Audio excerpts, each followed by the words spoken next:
two, one.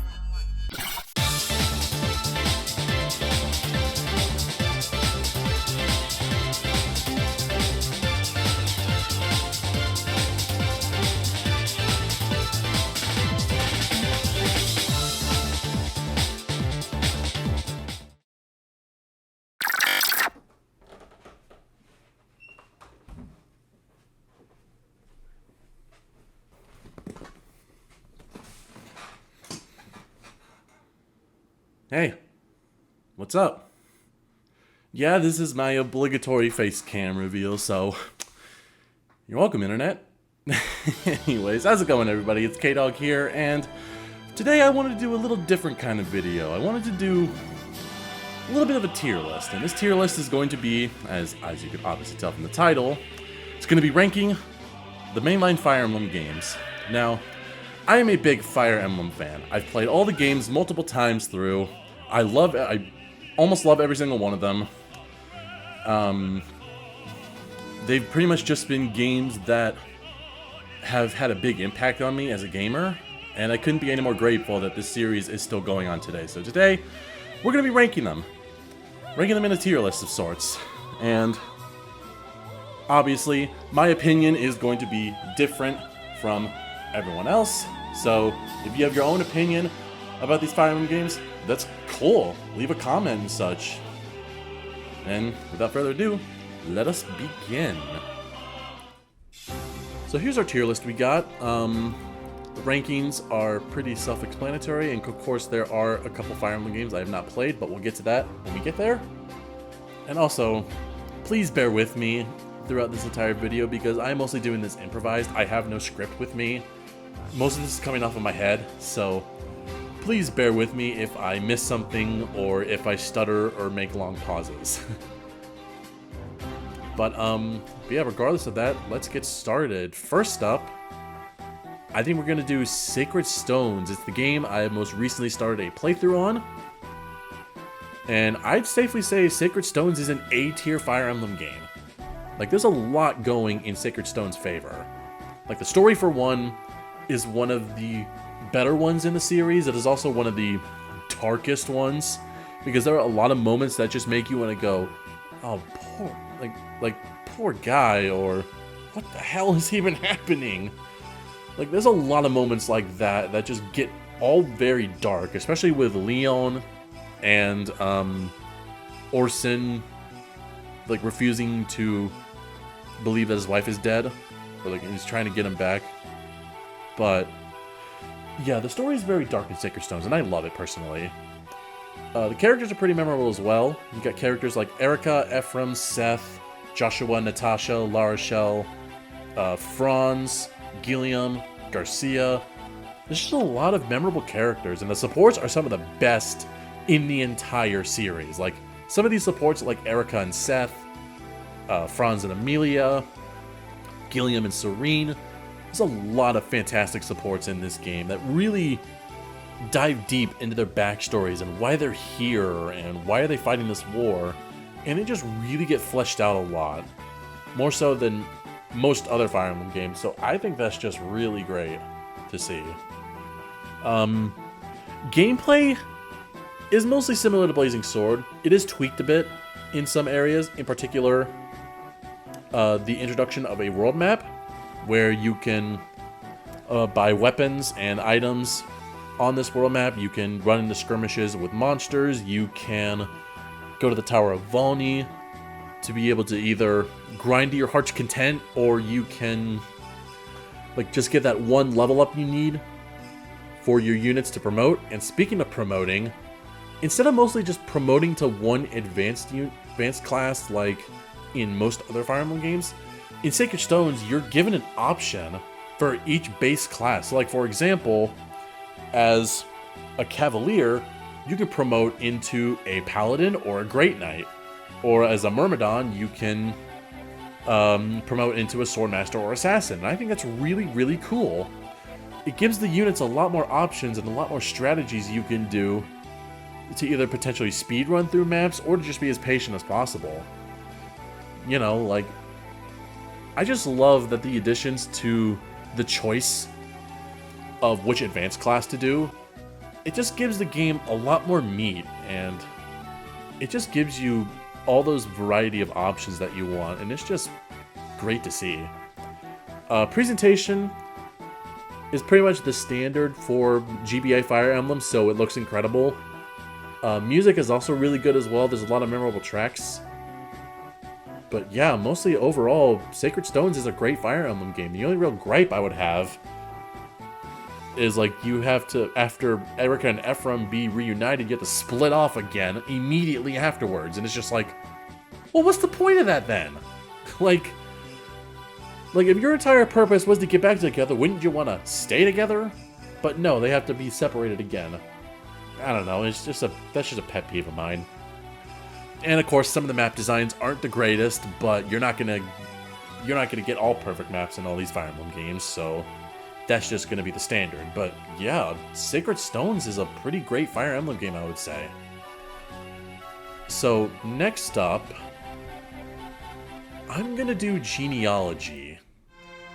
So Genealogy of the Holy War, the 4th game in the series, the 2nd on the Super Famicom, and one that's really different compared to a lot of other Fire Emblem games. I think it's going to be B tier. Let me explain. So, Genealogy of the Holy War, its story is a good story, but it's definitely a story that peaks too early. Like, the prologue through Chapter 5 is some of the most tragic, heartfelt, most impactful stories you will ever encounter in a Fire Emblem game. And they would pay money to be as mature as the first half of Genealogy of the Holy War is, in terms of story. Because, holy crap, it can hit hard at points. But then, once you reach Chapter 6 with the 2nd generation of units, it's not... Okay, it's not bad. It's a good story for the second half, but it's definitely not as impactful as the first half of the game. And that honestly is a pretty big shame. Because if it were paced better, and if the second half was just as impactful as the first, this could have been one of the greatest Fire Emblem stories, and one of the greatest RPG stories in general. But yeah, I can't in good conscience give Genealogy the Holy War the credit where it's a fantastic story. It's a great story. But yeah, the pacing and the second half just kind of bog it down a bit. You know what also bogs down this game for me? Gameplay and map design, because, oh my god. So, Genealogy is notorious for a few reasons with its gameplay and map design. First, the maps. They are gigantic. And I mean gigantic. Like having multiple objectives, taking control of multiple castles in one area. It is absolutely ridiculous how much you have to do in one chapter. Plus, with the sheer number of enemies they decide to they decide to bring in, is just... oh boy.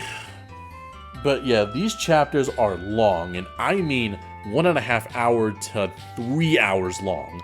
It is that monotonous sometimes.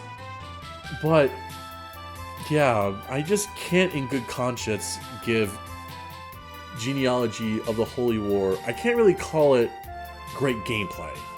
Because while it does have some really brilliant mechanics, like being the first game to introduce the weapon triangle, as well as being able to repair your weapons instead of just completely breaking and discarding them forever, like, that's something that more Fire Emblem games should have done. And, like, obviously that applies to the weapon triangle as it's become a staple, but repairing your weapons? That should have stayed on throughout the entire franchise, not just having to break one, get rid of it, and say, oh wait, I gotta buy another one now. And those weapons cost a lot of gold. So, yeah, while the gameplay does have brilliant mechanics, like, I can't say it's great because of the map design being oh so big, mounted units being your only reliable units here, because footlock units are a nightmare to catch up on these maps as well as level up.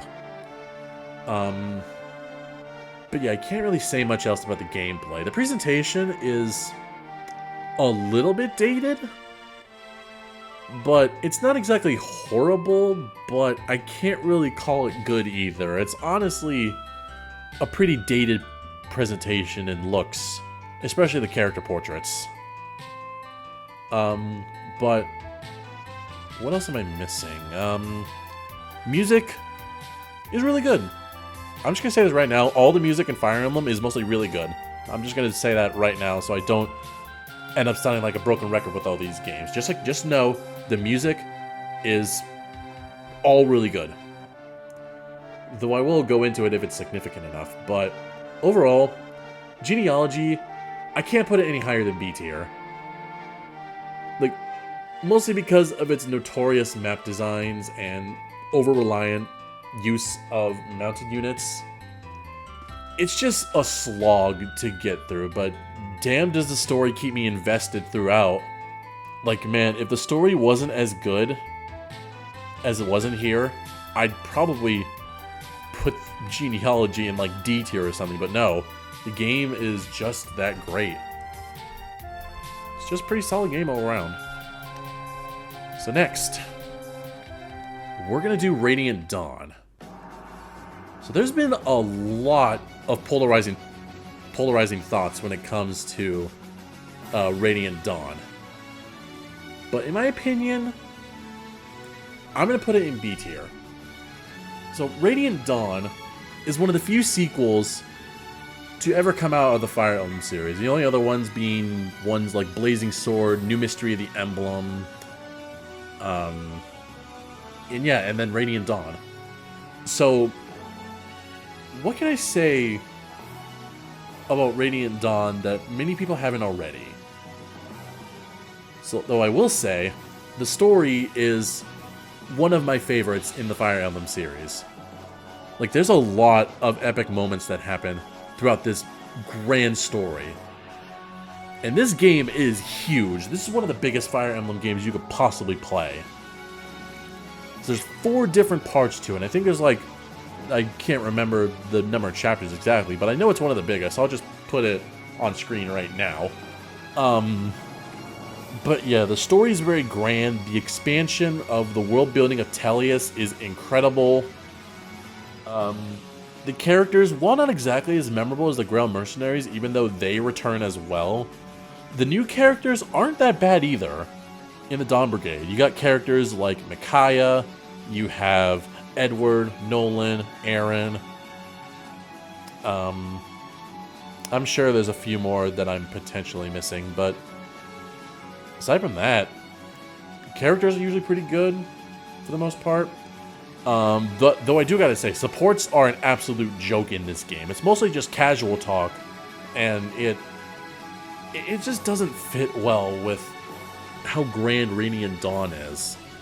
Because I understand the game is already big enough as is, but support conversations are the entire point of fleshing out the Fire Emblem characters. Like, supports are there for a reason. Why are they fighting in this war? Why are... like, what's their backstories? Like, I don't know. I just feel like the Dawn Brigade could have been more fleshed out if the support conversations were a little better. But the fact that they're not is kind of disappointing to me. Also, gameplay and map design is also kind of disappointing since it has some similar issues to Genealogy. Like, for example, the maps are really big. There's a sheer number of... the sheer number of enemies they throw at you is absolutely ridiculous. The game is really challenging. Like it's one of the hardest Fire Emblem games to date. What was I gonna say? But combat is mostly pretty good. Bonus EXP coming back is a very nice touch. 3rd tier units in the end game absolutely destroying the enemy armies is so satisfying. And the game's presentation is really, really good. For Wii standards, the game's cutscenes look amazing. And the in-game models don't look so bad either. Music is fantastic. in this game. This game is one of the best soundtracks in the entire franchise, and that is an impressive feat, to say the least. But yeah, for the most part, Radiant Dawn, I'm actually going to put it over genealogy, because I'm going to put these in order. Radiant Dawn, it just gets the edge over genealogy just because it looks better. But yeah, the story, the expansion of the world building is incredible. Characters are good. Gameplay, mostly good. Map design is a lot of the time an absolute joke. The difficulty is also pretty challenging throughout the entire game, so it can be pretty... it could be a takeaway for some Fire Emblem players who want to get into this game for the first time. The music is fantastic. But yeah, I can't in no conscience give Radiant Dawn a higher ranking, mostly because of its problems. And that's very unfortunate to say. Okay, so what could be next? Gaiden. I have not played Gaiden. And I have not played Mystery of the Emblem either. They're games I want to play, but I haven't really been able to see any real English fan translations, but I know they're out there, and I really do want to play these games as I'm interested in them. So if you know of any ROMs with, or any English fan translated versions of Gaiden and Mystery of the Emblem, let me know in the comments, because I'd really love to get into these games. So next, we're going to do... Since we're talking about Arcanea, Shadow Dragon... Shadow Dragon, I think it's C tier. There's nothing really memorable about this game to me other than the fact that it gave us Marth in Super Smash Bros. Melee, who was the introduction to Fire Emblem in the West. But just personally, this is the most boring Fire Emblem game you could possibly have. It's just boring. It's not really memorable. There's not as much to gush over as some of the other previous games, because they just do these things but better. Because the story is alright. Some of the characters are pretty memorable, like Marth, Sita, Michaelis, Minerva. But other than that, the characters aren't really as memorable because there's no support conversations either. And that kind of bogs down the characters from Shadow Dragon, or from Shadow Dragon, since they never get fleshed out anymore other than what you see during cutscenes. Yeah, gameplay is also just pretty boring to me. There wasn't really any memorable maps from this game. Presentation somehow is worse than the GBA games. I have no idea what they were thinking with the art direction, because honestly, I don't think it looks that great. They could have just done something similar to the GBA sprites and just improved on those. They could have used those as a base to improve the sprites in the DS games, but I don't know why they didn't do that. But yeah, there's not really much else to say about Shadow Dragon. It's just boring. Boring, unmemorable, forgettable. And yeah, there's not really much else I could say. So next up, we'll do... since we did Shadow Dragon, let's do New Mystery. Heroes of Light and Shadow. So I think this one is an A-tier Fire Emblem game. Yeah, the story isn't exactly the greatest in the franchise.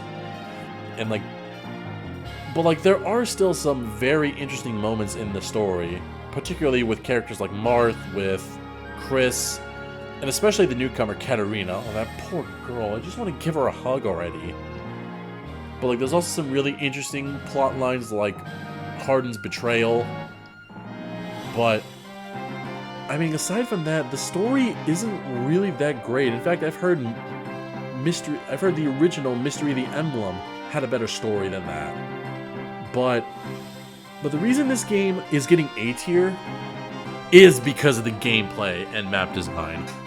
Like, yeah, the game relies a little too heavily on effective weapons like rapiers, like armor slayers, horse slayers, all that. But like, you can still exploit these enemies with different like strategies. You just gotta find out their weaknesses. Like, you could literally just use magic on the armored units, basically.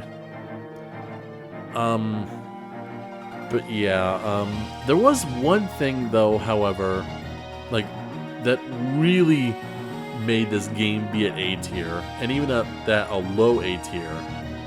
And I would have to say that's the introduction of casual mode. So like, the Westerners wouldn't get casual mode till Awakening, but for Japan, this was a pretty big deal.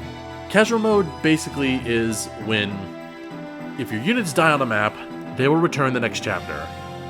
And this was, obviously it had to be a brilliant mechanic, otherwise it wouldn't come back for the rest of the franchise. But yeah, I just think the introduction to casual mode just made things more accessible to those who want to get into Fire Emblem. Like, those who don't really care about like permadeath runs or Iron Man runs and just want to focus on the story and characters. Well, you can do that with casual mode, because all your units will just come back in the next chapter anyways. Like, I just think making a franchise more accessible is what makes it really great in my opinion. But yeah, aside from that, presentation is a little better with the sprites as well as the user interface. Music is also really good as well.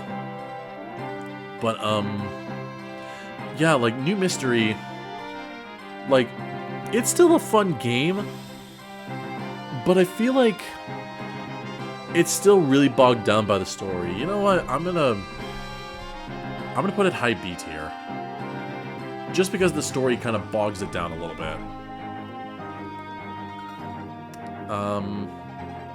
Next up, what should we do?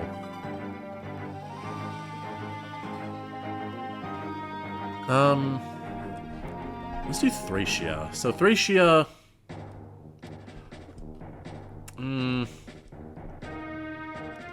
Thracia is kind of hard to say, but I think it has to go like top of C tier, because like, Thracia is one of my least played Fire Emblem games, and there is a very big reason for that, and that's because the difficulty curve is absolutely stupid. Like, it is absolutely ridiculous how challenging this game can be at possible points. And the difficulty spikes throughout are just absolutely nightmarish. I'm looking at you, Reinhardt, motherfucker. But I mean, like, yeah, much like Shadow Dragon, Thracia didn't really do much for me in terms of memorability. Like, the story wasn't that memorable to me. The characters, aside from some, like, Leaf, Nana, and Tanya, weren't memorable for me.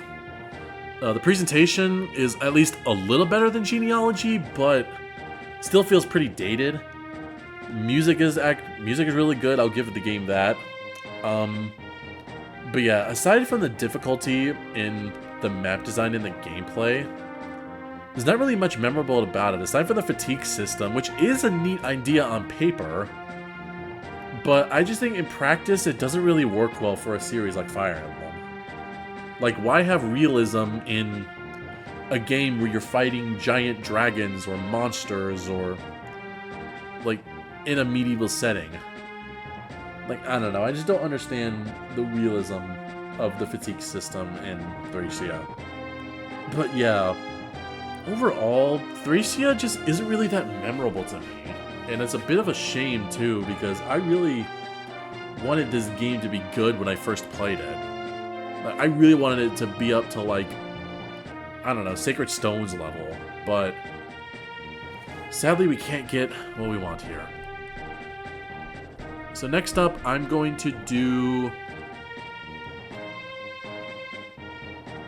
Let's get the first game out of the way. Shadow Dragon and the Blade of Light. Yeah, this game is just a terrible case of first game syndrome. Like, the game just feels massively dated.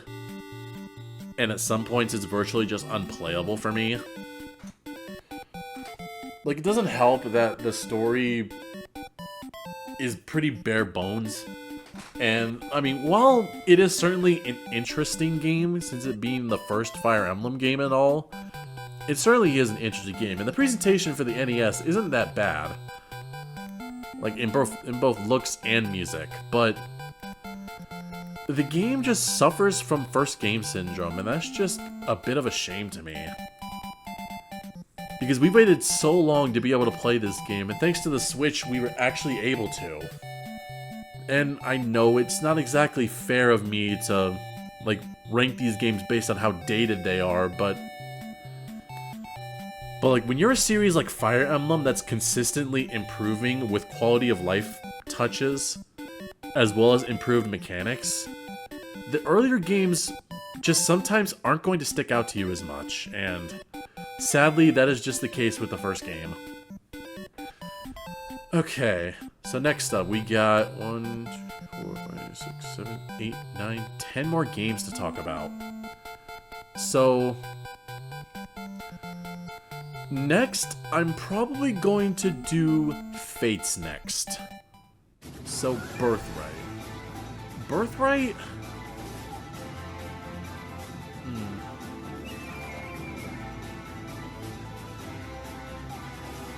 Birthright, I think, is a C tier.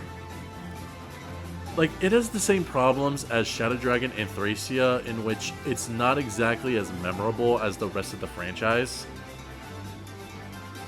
Like, in terms of story, characters, even though there are a few memorable characters in Birthright, like, you got Ryoma, you have Takumi, you have Oboro, you have Kagero, but aside from that, like, the game's just not as memorable as the other Fates games, for better and for worse. Like, the game just feels like it's there. And, like, sure, you do, like, and, like, sure, it's more leaning towards a casual Fire Emblem experience, where Conquest is more towards hardcore Fire Emblem fans, but just because you're leaning towards more casual Fire Emblem fans, it doesn't exactly make it, like, any better than the hardcore ones. Like, yeah, even, like, you see how much I'm struggling to think of stuff about this game? I mean, like, obviously the gameplay is fantastic, and so is the music, even though that applies to all the other Fates games. But, like, the story isn't as memorable, the characters aren't as memorable, plus Corrin is an absolute dick in this route. Like, for some reason, they are just an absolute asshole, and I have no idea why. But, yeah, aside from, like, the gameplay being all fantastic with the improved pair-up and reclassing systems, which applies to all the Fates games, there's just nothing really memorable about Birthright to me.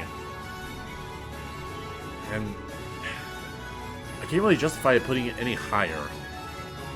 So, since we're talking about Fates, we're going to talk about Conquest. So, Conquest, I think it's B tier. It's a little better than Birthright in the sense that the map designs are actually memorable and very well designed. Plus the fact that Conquest and the Kingdom of Nor have a lot more memorable characters like Xander, Leo, Camilla, Laszlo, Perry, Like, there's just a lot more memorable characters from Nord than there are in Hoshido. And, like, even the story tackles more subjects of Nord's fight for survival, as they are a country with little to no resources compared to Hoshido, who is filled to the brim with them. Like, they really show it off in the story, and I can really appreciate that. Even though I find the story to be, like, only just a little better than Birthright, but it's still a decent story for a Fire Emblem game. And for a game like this, I will take it. Even though sometimes the story decisions in all these routes are an absolute joke. But yeah, Conquest, just a little better than Birthright, in my opinion. Better map design. A little better on the music tracks as well. A little better on the story too, but other than that, I don't really have much about Fates. Oh.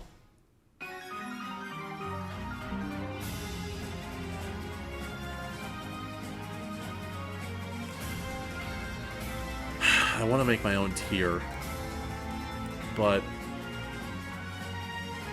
Revelation is just a joke, man.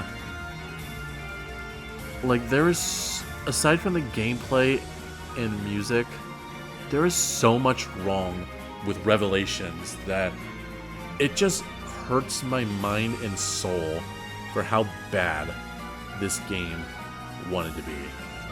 Like, story, terrible. Map design, gimmicky as fuck and awful. Character decisions, really, really stupid. The villain isn't even that memorable. Just, I don't know, man. Revelations, it hurts. It hurts me. It hurts me physically. It hurts me emotionally. And I cannot stand Revelations. Maybe I'll rant about Fates maybe I'll rant about Fates someday in a collab video or something. But alright. Next up, so we got 7 games left. We're gonna go to, let's do Echoes first. So Echoes, Echoes is a very interesting case because there's a lot right with the game and a lot wrong with it, in my opinion. But I think for now, I'm gonna put it at the top of B tier. Because, like, Echoes has one of the best stories in Fire Emblem. There's nothing to deny about that. Like, the story, like, it's just so memorable. There's a lot of great moments that happen. They make Berkut the most evil bastard you could possibly, like, experience, and he is just magnificent. As well as the other characters being as memorable as well. You got Celica, May, you got Claire, you got Silk, you got Delthea. There's a lot of pretty memorable characters in Echo's cast. But yeah, the story is so well written that I couldn't think of, like, anything that could possibly be changed other than the stupid decisions that Celica sometimes makes. Which makes her look like, oh, her brain just decided to, like, fart and explode. Like, yeah, those decisions are gonna happen, but something you also gotta consider about Alm and Celica is that they're teenagers. Their emotions are going to get to them. Did you guys not go through teenage life or something? Like, yeah, Alm and Celica are teenagers. Their emotions are going to get to them. And that's going to be their main priority. Their goals are going to be their priority. They're not going to have time to listen to each other's reasoning as to what they're doing or why they're doing this in the first place. That's why Alm and Celica have that really forced argument in the mid-game. But yeah, aside from all that, the story and characters, really good. Presentation and music, pretty fantastic if you ask me. One of the best looking Fire Emblem games, and one of the best soundtracks in the series. But the reason I have it only at B tier is the gameplay and the map design, dude. Like, Echoes for being too faithful to Gaiden really hurts it in this department. Because, like, the combat itself is just fine. Like, combat itself, like, during the battles, that's all just fine. But, like, the maps. Oh my god, the maps. There are so many maps that made me want to rip my hair out and practically just give up, like, finishing the game. I'm looking at you, Nui Baba. Like, it really hurts to say that the map design sucks in Echoes when everything else built around that is pretty fantastic, but yeah, and also the dungeon crawling. It's a good idea on paper, but in practice, in execution, they didn't really do a good job. Because, like, whenever you encounter monsters in the dungeons, they're basically just the same monsters that you've fought before in, like, all the more important maps and chapters in the game. Like, the only point you would have to go through dungeon crawling is to look for treasures and to promote your units, basically. But yeah, it kind of hurts to put Echoes so low like this, because I know a lot of people really like Echoes, and I know, like, a lot of people love Echoes as well, and I can see why you people love Echoes. I really do. But I can't really see it the same way when the gameplay just bogs the game down by a huge margin. Like, if the gameplay was even slightly remotely better than it is now, it would be an A tier or S tier Fire Emblem game. Just sending that straight for you all. So next up, we got 3 modern and 3 classic. We're going to start with the classic. We're going to go classic, modern, and vice versa. So classic. Binding Blade. Oh boy. Okay, so Binding Blade, for me, this is another difficult one to rank for different reasons other than the ones I mentioned in Echoes, but I think it's right here in B tier. Because, like, there is a lot that is going towards Binding Blade's way. Like, the story, for one, is really good. There's a lot of really mature themes of, like, lack of humanity, or, like, they even show off, like, moral gray and the horrors of war, and that Burn isn't legitimately evil and Alive isn't legitimately good, you know? There's a moral gray around that. And I really do appreciate how the story digs deep into that theming of moral gray. And I especially love how it rubs off on the Burn generals, especially Zephiel, who is one of my favorite Fire Emblem villains in general. But yeah, so the story mostly is really good, aside from Roy's naivete. I think not only does it get a little annoying with how naive he is about people, but I don't know, it just kind of bothers me a little bit. Oh, and also, Idune's backstory is also really tragic, and that's another really good highlight of the story for me. The characters are also pretty solid. You got characters like Idune and Zephiel. You got the 4 riders of Burn. You have Lilina. You have Ray and Lou. You have Sue. You have Deke. Like, there's quite a memorable cast of characters. Oh, and you even have Elfin, who has this really cool secret backstory about him. But yeah, other than that, there's not really much else I can say about the characters. Even when it comes to the supports, they're not as memorable as some of the others in the franchise, but they're not exactly terrible either. Like, they're mostly just, like, in the middle. Sure, you do get some really interesting, like, you get some really interesting moments like with Elfin, but aside from that, the supports aren't really that impressive to me. And that all ties in, once again, to gameplay and map design. So with the gameplay, they really changed a lot about like how the combat and RNG works in the series. Though I will admit, the RNG is really bad in this game, and and one I definitely do not look forward to whenever I replay Binding Blade. But yeah, the gameplay changed a lot for the GBA era of Fire Emblem, and in my opinion for the better. If only the RNG didn't suck so much balls in this game, then I would probably put it higher on my list. But yeah, aside from all that, presentation is the usual GBA norm. It looks amazing for the time. The music is also really good as well. But like, yeah, Binding Blade is just a pretty solid experience. A lot of people give it a lot of hate, and I don't know why. Because there's certainly a lot of interesting ideas and a lot of underrated stuff in it. But yeah, I can't really justify it putting it any higher because of its problems. Yeah, I've actually noticed we don't even have a single S-tier game yet. How about we change that?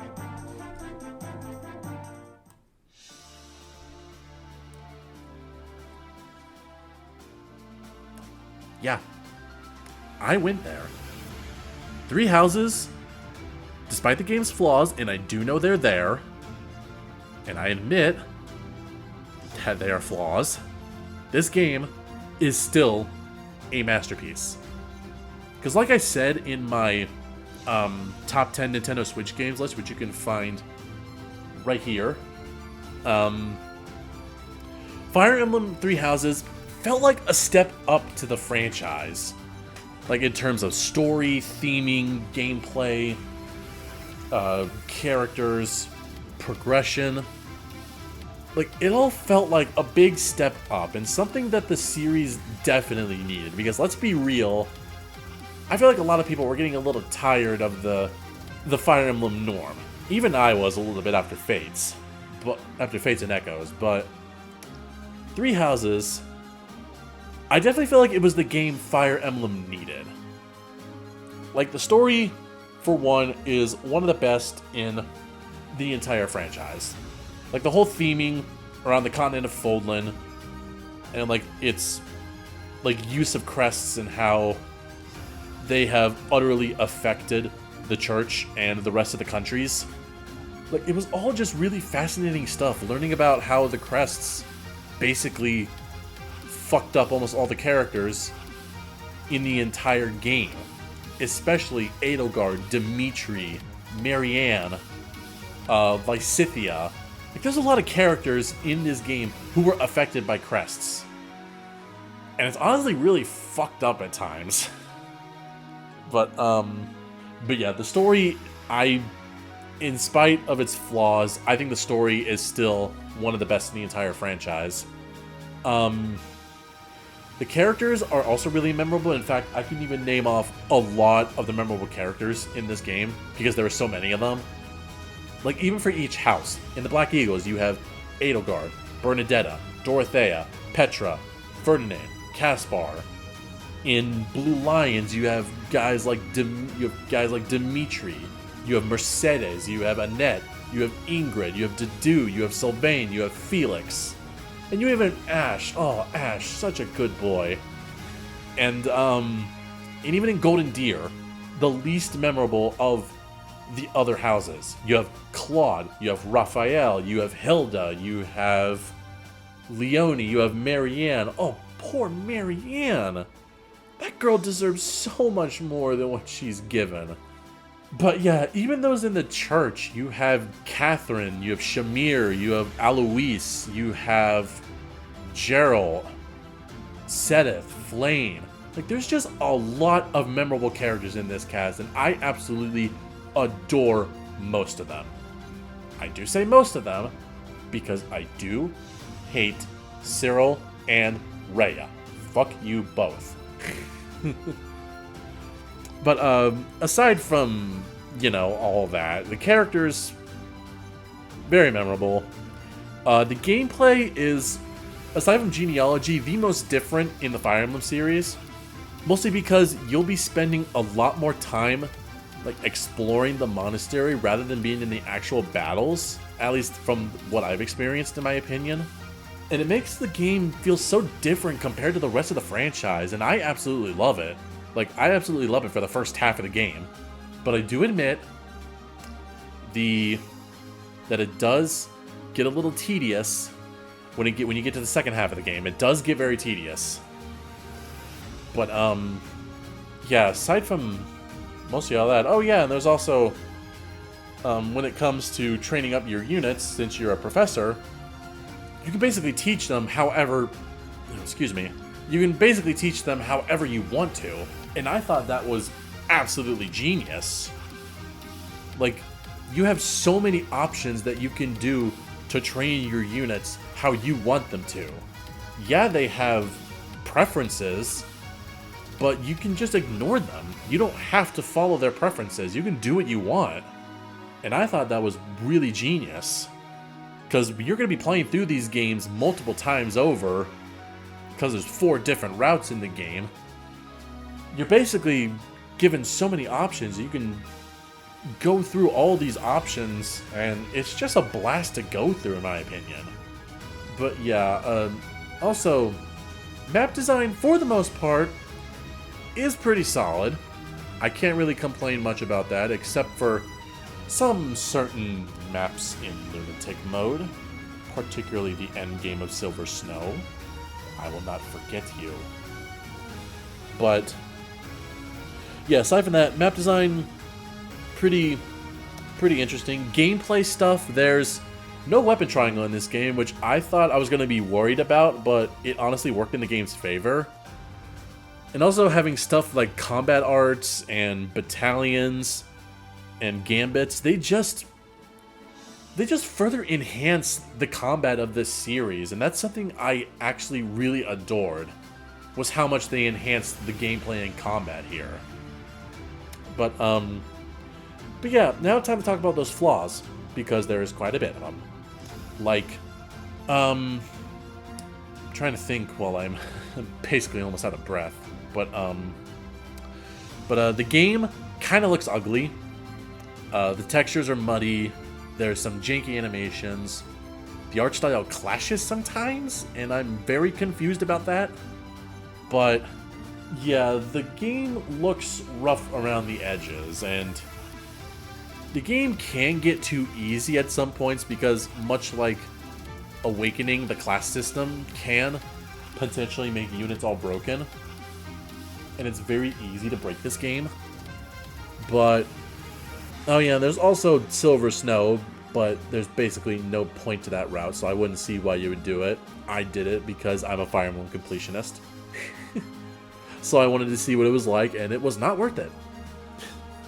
But yeah, aside from the flaws I have, like, I still consider Three Houses a masterpiece. Like, it was the game we needed out of the Fire Emblem series.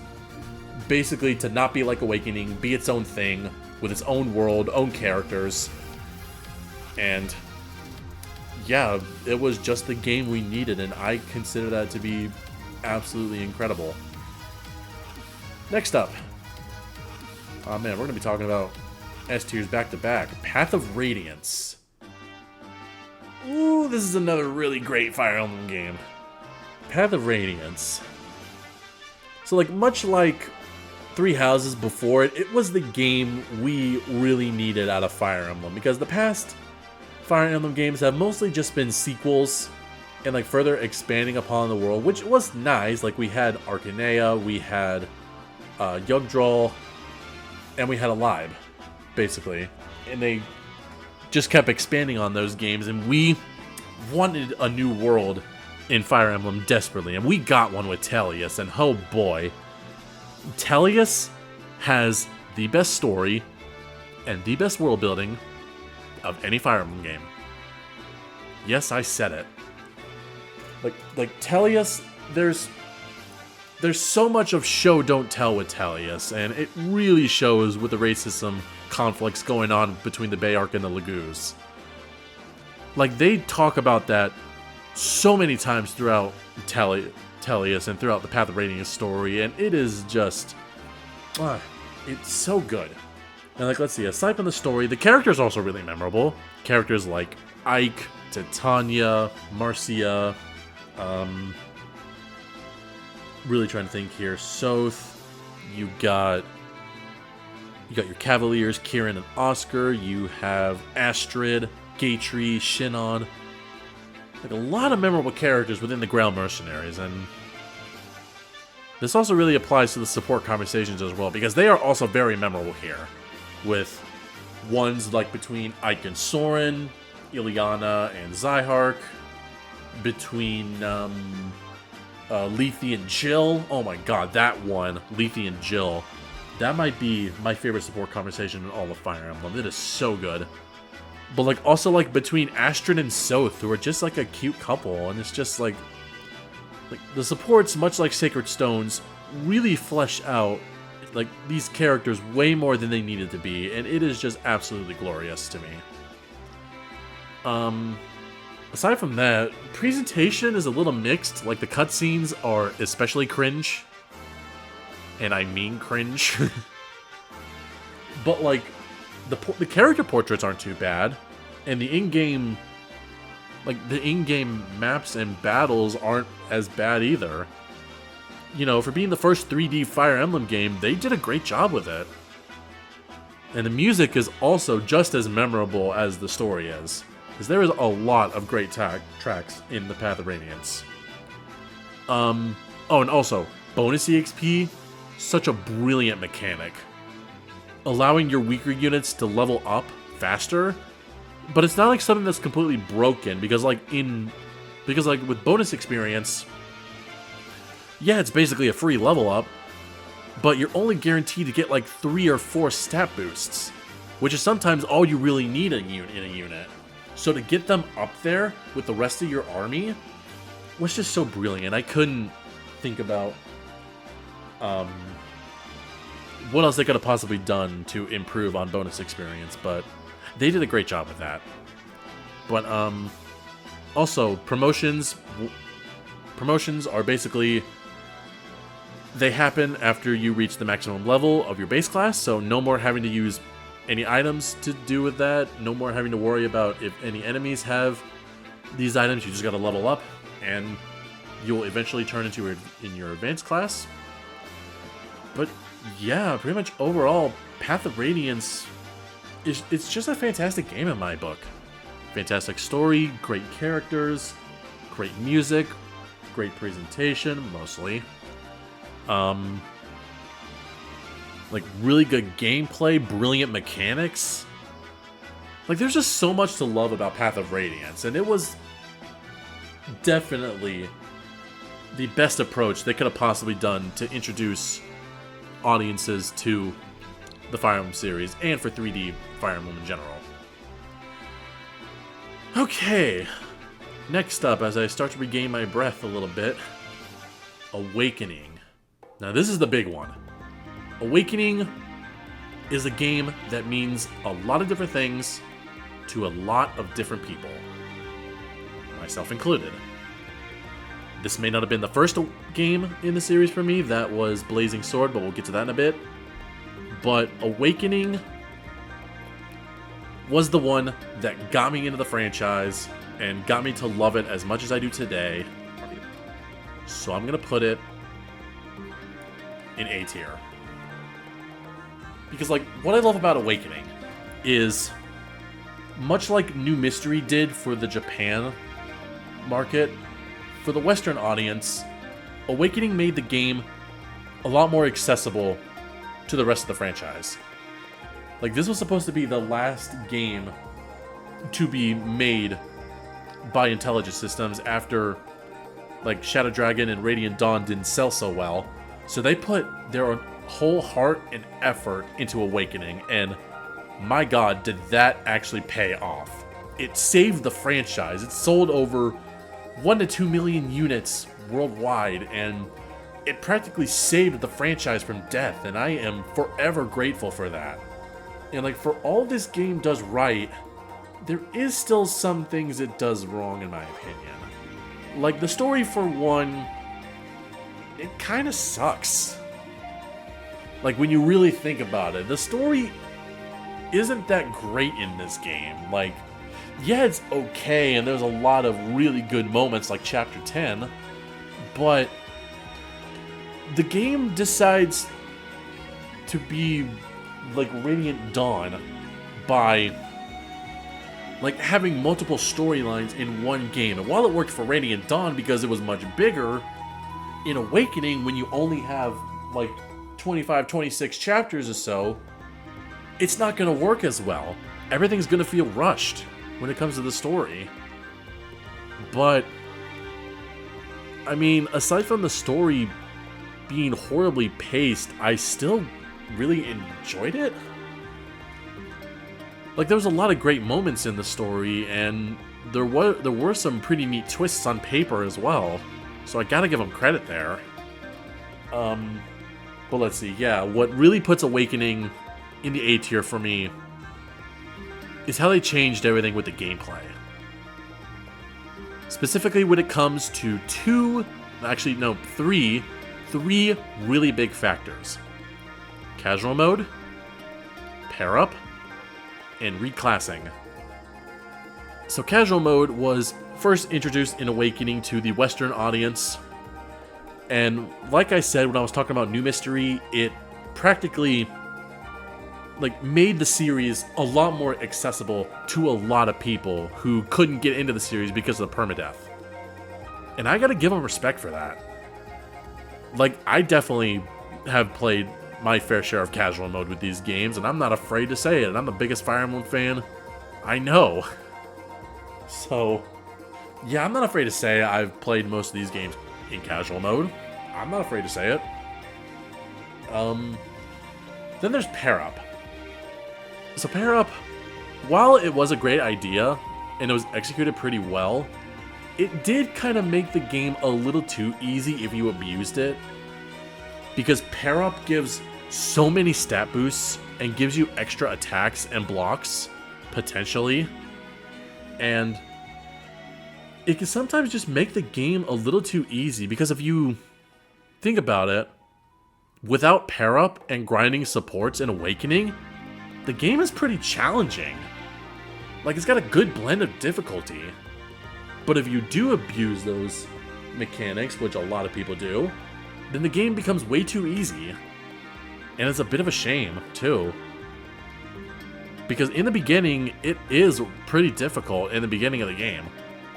But then as you start grinding up those supports and that pair-up stuff and reclassing, like, as you keep going on, it's hurting the game's difficulty, and it sucks. But, what else was I gonna say? Oh yeah, reclassing. Well, I can say it was improved upon from other games like Sacred Stones and Shadow Dragon. Reclassing in Awakening kind of broke the game. Like, not kind of. It absolutely broke it. Like, because it was so easy to exploit the second seals to get what you want out of your units, and it just completely, utterly broke the game. And I'm especially talking about classes like Donald as a hero or Chrom as a paladin, which I will say, yeah, it breaks the game. I'm not gonna lie. Yeah, aside from all that, map design is pretty solid, mostly, except for Awakening has a serious problem with respawning enemies. So there's that. But aside from that, map design is usually pretty solid. But yeah, pretty much aside from all that, Awakening is just a really great Fire Emblem game, man. I don't care if the story is okay, or the mechanics break the game, or if casual mode made things more accessible. I just found it to be a really great game in my personal experience. And if you don't feel the same way, that's perfectly fine. But to me, Awakening just... It encapsulated my love for the franchise, and I couldn't be any more grateful that it exists. So we got 2 games left. So I'm going to talk about Blazing Sword first. Oh, Blazing Sword. Okay.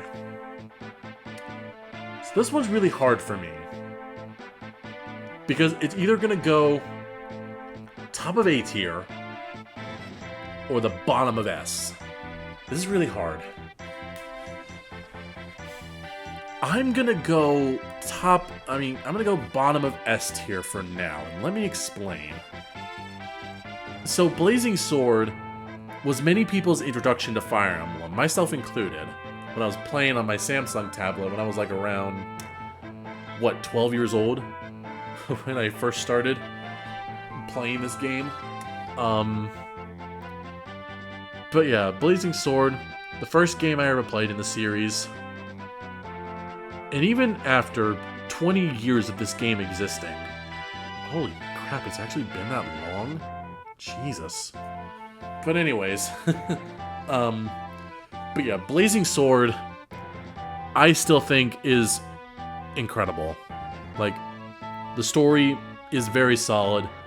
There's a lot of intense moments that happen throughout the story. Whether it be Lynn's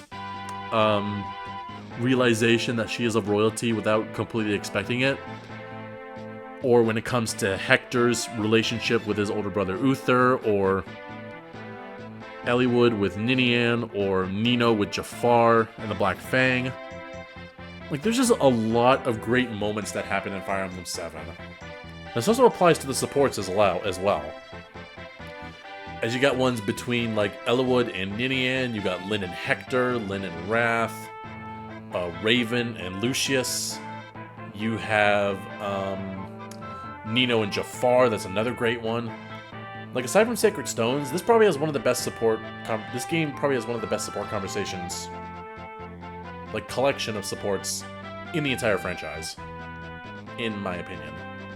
But, and yeah, even aside from all that, the characters are also really solid as well. When you got characters like the 3 Lords, Lyn, Eliwood, and Hector, you got Ninian, Nino, Jafar, Nils, you have Sane, you have Florina, Farina, Fiora, you have Matthew, you have Hawkeye. Like, there's a lot of interesting characters in this game, and it's pretty close to being one of my favorite casts in Fire Emblem, potentially probably behind Path of Radiance, Awakening, and Three Houses for me. But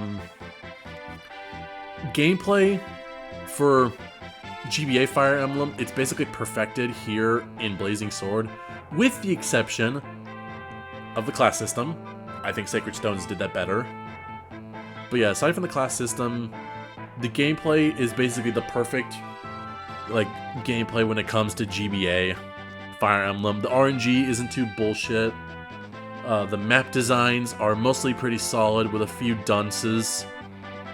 The presentation is probably my favorite of the 3 when it comes to the GBA Fire Emblem games, because, like, there's a lot of more color in these games than there is, like, the other 2. Like, it's a lot more colorful. There's a lot more varied environments, I would say, especially towards the end game. But yeah, presentation really good. The sprite animation is beautiful as always. The music is also really memorable. Like, there's not much else I could say about Blazing Sword that justifies it being an S tier. It's just a fantastic Fire Emblem game, and one that I definitely recommend could potentially be your first if you're trying to get into the series. So yeah, with that, there is one more game left to talk about. It's the latest in the series, Engage. So Engage came out this year. I've already played it through twice.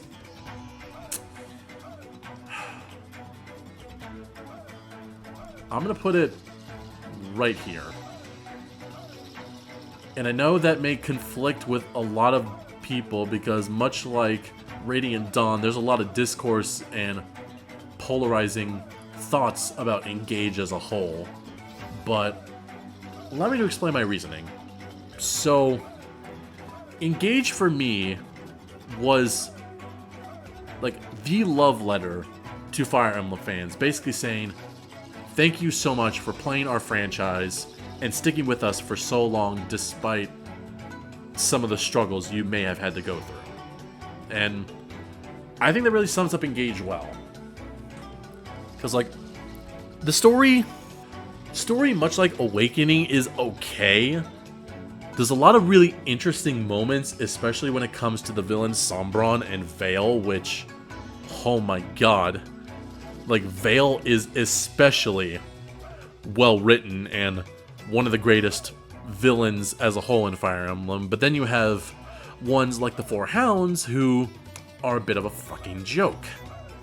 Especially one of them, but I'll get to them in a bit. But yeah, and that even applies to the characters, because like there's a lot of great characters in Engage, with characters like Alir, the Divine Dragon, you have Diamant, you have Alchrist, Alfred, Ivy, you got Marin, Fogado, you got Lapis, and even my favorite character of all time, Yunaka, Zeppi! Yeah, you can tell my voice is starting to fucking die here. But yeah, there's a lot of great characters in Engage. But there's also its fair share of stinkers, like Goldmary, who's just an absolute bitch all the time. And yes, she can be entertaining at some points, but I still do not like her. And then there's characters like, who else do I hate in this game? Like, I'm not exactly that fond of Hortensia. Like, I appreciate what they do with her character arc and her development. But, like, everything else around her just kind of bothers me, in my opinion. I know she's a child, but... and that they're going to act on their emotions. She's a teenager. She's 14. But, I don't know. Something about her just bothers me, and I can't really explain it. But yeah, characters, mostly pretty solid. They all have their, like, quirks about them, and they're not the most deep or compelling cast you'll ever see. But they're all fun, and I think that's all that matters, is that they're fun. Now, gameplay, on the other hand, the gameplay is the best in the entire franchise. Even better than Fate's. Like, the gameplay in Engage, like, it fits the right balance between old and new. And what I mean by that is, like the perfect blend of old and new. There's a lot of stuff you could find in the old games to find a liking to here in the combat. And there's also new things, like the break mechanic, which I think is absolutely genius. Because not only can you abuse it, the enemies can abuse it as well. So you can't exactly be all rushing in with all your characters. You have to think a little more outside the box, think a little more smarter in your approach. Or else you'll easily just get broken. The Emblem Ring gimmick is also really cool and fun to mess around with. With so many Emblem Rings, you have so many options when it comes to who to pair your Emblem Rings up with your units for like multiple playthroughs. Especially for people who love replayability like me, who can just basically go ham with whatever pairings between units and Emblem Rings I want to do. And like even stuff like the Somnial is really fun. It's a lot more fun than Three Houses for that matter. Considering since like the game doesn't force everything down your throat like Three Houses kind of did. You kind of discover things for yourself in the Somnial. Like there's something like with the dog or whatever, Sami or something. Like you could just completely not realize he's a thing if you don't discover the Somnial. And of course, you have to have your fishing minigame, because fishing minigames are basically the best nowadays. I mean, they pretty much are the best, considering a lot of RPGs have them now. Especially modern ones, like Xenoblade has them, Fire Emblem has them. The Tales series has them. Like, there's so many fishing games. Does that mean I have to thank Big the Cat now for all that? No. But, anyways, the presentation for a Switch game and for compared to Three Houses is a lot better than Three Houses. It's a lot more vibrant. There's a lot more color to it. And while I think that's what they were going for Three Houses, being a little more bleak in terms of, like, environments because of everything going around in that game, Engage isn't trying to take itself too seriously in anything. Like, in story, in characters, in even the character designs. It's not trying to take itself too seriously, and the game knows this. And that's something I can definitely appreciate when it comes to Engage. So yeah, pretty much Engage, despite all its flaws, I think it's a pretty great game. I think it's pretty great. Story's mostly okay. Characters, maybe one note, but they're memorably one note, if that makes sense at all. Gameplay is the best in the entire franchise. I will still stand by that. The Somnial was fun to explore. The game isn't exactly that challenging, like, especially on Maddening. It's pretty fair for the first half of the game on Maddening, but then it starts to go a little willy-nilly with whatever it wants to fucking do on Maddening mode. But honestly, there are some builds you can do to abuse Maddening mode. But yeah, Engage is just a pretty great Fire Emblem game, and I'm tired of pretending it's not. Yes, I made that reference for a reason. And there you have it, everybody. That is my official ranking of all the mainline Fire Emblem games. I hope you all enjoyed the video, and please make sure to like and subscribe as well, because it helps me a lot. Also, leave a comment on your favorite Fire Emblem games. I'd love to have a thoughtful discussion with all of you in the comments about what Fire Emblem games you love, which Fire Emblem games you hate, which ones you think are just mid. Like, I really want to hear your thoughts. Anyway, that's going to be it for me. I'll see you all next time. Take care.